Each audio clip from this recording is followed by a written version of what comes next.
What is the meaning of life? अगर हम अपनी लाइफ से रिलीजन को थोड़ा साइड में रखते और फिर देखें हमारी लाइफ का मीनिंग क्या है, there will be no answer, क्योंकि लाइफ का कोई रिटर्न मीनिंग नहीं है। हम इस दुनिया में आए हैं बिना किसी मीनिंग, बिना किसी पर्पस के। बाद में अगर हम अपने फिलोसफिकल फैक्टर्स या रिलीजियस फैक्टर्स जोड़ लें तो हम अपने मीनिंग के ज़्यादा करीब पहुंच सकते हैं।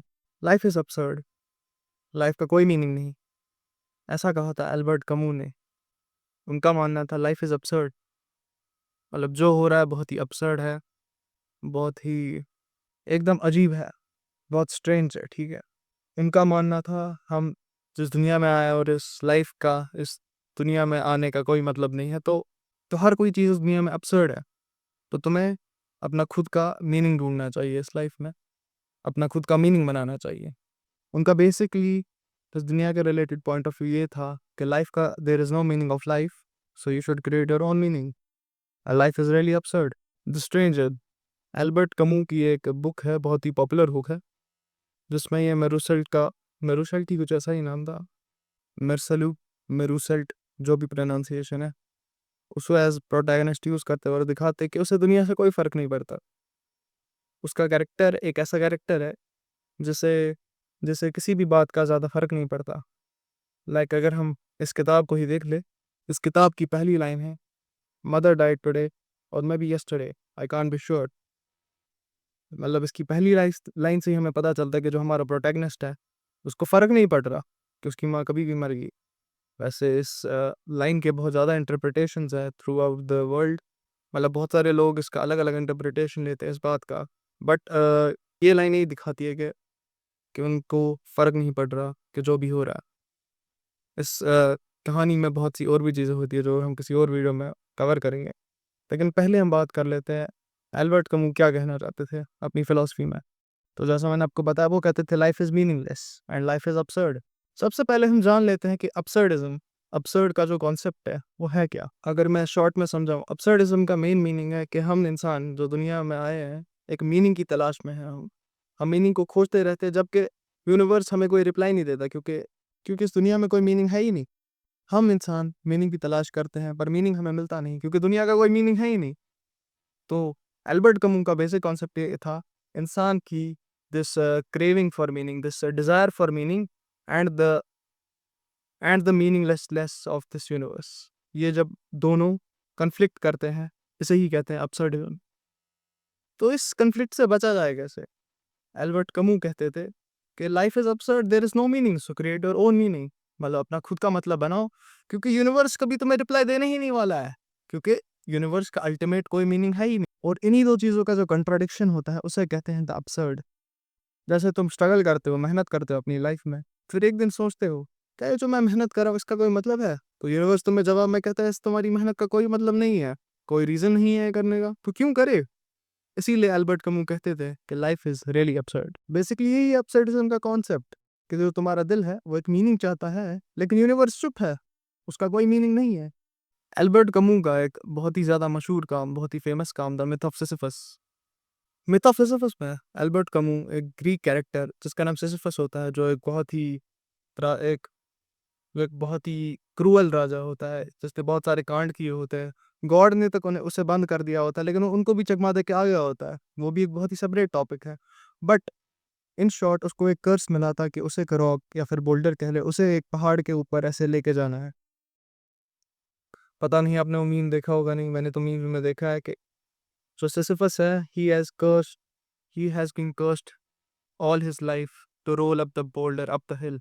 और द कैच इज, जब भी वो टॉप पे पहुंचेगा उस पहाड़ी की, वो वापस नीचे आ जाएगा, रॉक या बोल्डर जिसे हम कह लें। वो लगातार जितनी भी कोशिश करे उस बोल्डर को ऊपर लेने की, वो हमेशा टॉप से जस्ट पहले नीचे वापस आ जाएगा। और he has been cursed to do this again and again, and he is stuck in this loop to do this again and again। वो वापस गिरेगा बोल्डर और उससे वापस चढ़ाना है। तो कमू कहते हैं Sisyphus is absurd hero. Sisyphus जो है वो एक absurd हीरो है, क्योंकि जो एल्बर्ट कमू की आइडियोलॉजी है कि humans desire for meaning and the meaninglessness of this universe, उसमें सिसिफस कंप्लीटली फिट होता है। वो यहाँ से जितनी भी कोशिश करे अपने टॉप पे पहुंचने की, बोल्डर पहुंचाने की, लेकिन बोल्डर हमेशा नीचे आ जाता है।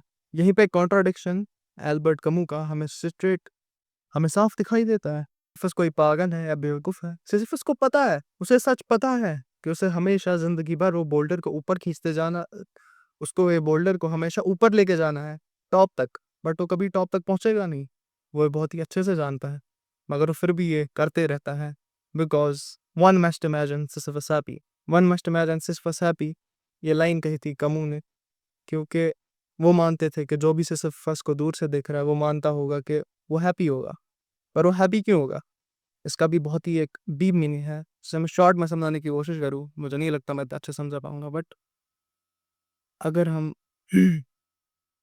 अगर देखा जाए कि जो सिर्फ स्ट्रगल कर रहा है उस बोल्डर को ऊपर ले जाने की, वो उसी अपने काम में खुश है। उसको फ़र्क नहीं पड़ता है कि उसका फाइनल गोल क्या है। वो जो ये कर रहा है, ये जो काम कर रहा है बोल्डर ऊपर लेके जाने का, यही उसे खुशी देता है। और इसी इसी को एल्बर्ट कहूँ हम ह्यूमन्स के साथ कंपेयर करते हैं कि जो हम काम दिन भर करते हैं या फिर जो भी हम स्ट्रगल लाइफ में करते हैं, हमें उसी में खुश रहना चाहिए और हम उसी काम में खुश हैं। There is no pleasure in the goal, there is goal in the journey, there is happiness in the journey, ऐसा कमू का मानना है। इसीलिए उन्होंने कहा था one must imagine Sisyphus happy. अब अगर लाइफ absurd है, तो किया क्या जाए? इस प्रॉब्लम से बचा कैसे जाए? इसका सॉल्यूशन क्या है? कमू कहते हैं कमू खुद को अनअलाइव, जो सू वाला वर्ड है जो मैं कह नहीं सकता, खुद को अनअलाइव करना रिजेक्ट करते हैं। वो कहते हैं वो कहते हैं कि सू करने से मतलब खुद को अनअलाइव करने से कोई फ़ायदा नहीं है, कोई फ़र्क नहीं पड़ेगा। लाइफ मीनिंगलेस है और अगर तुमने खुद को अनअलाइव कर दिया, तुमने लाइफ को मीनिंग दे दिया। अगर लाइफ मीनिंगलेस है, तो तुमने अपनी लाइफ का मीनिंग वही बना दिया, खुद को अनअलाइव करना। उल्टा तुम्हें क्या करना है? इस चीज़ का सॉल्यूशन है, तुम्हें उस फ्रीडम को यूज़ करना है। जो तुम्हें इस यूनिवर्स ने कोई मीनिंग नहीं दिया है, तुम्हें एक फ्रीडम दी है अपना मीनिंग चूज़ करने की, तुम्हें खुद से खुद का मीनिंग बनाना है इस अब्सर्ड दुनिया में और इस एक्जिस्टेंशियल क्राइसिस से तुम्हें बचना है, जहाँ तुम्हारे पास कोई मीनिंग, कोई पर्पज़ नहीं है। कमू ये भी कहते हैं the struggle itself is enough to fill a man's heart.